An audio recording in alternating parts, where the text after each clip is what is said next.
Update muna sa minomonitor nating low pressure area sa loob ng ating area of responsibility. Huli po itong nakita sa layong 975 kilometers silangan huyan ng southeastern Luzon at sa kasalukuyan nga po ay mataas na ang tsansang mabuo ito bilang isang bagyo within the next 24 hours. At sakaling mabuo ito bilang isang bagyo ay papangalanan po natin itong si Bagyong Krising.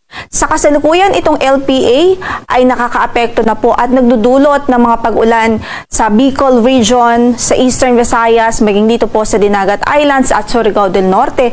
Kaya pinag-iingat natin ang ating mga kababayan doon sa bantaho ng mga pagbaha dahil sa mga ulan na dala o dulot nitong low pressure area.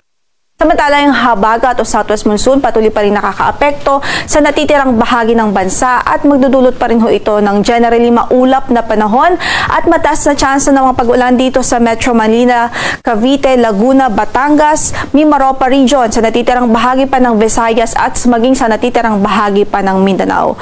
So kung susumahin po natin, maulap po ang papaurin at mataas ang tsansa ng mga pag-ulan sa malaking bahagi ng bansa dulot ng low pressure area at maging nitong habagat o southwest monsoon. Kaya saan man ang lakad natin sa araw na ito, huwag kong kalimutang magdala ng payong o mga pananggalang sa ulan. Samantala, dahil nga pa rin po sa mga pag-ulan na dulot nitong LPA, again, pinag-iingat po natin ang ating mga kababayan doon sa eastern section ng bansa dahil pa rin nga po sa bantaho ng mga pagbaha dahil sa patuloy na pag-ulan.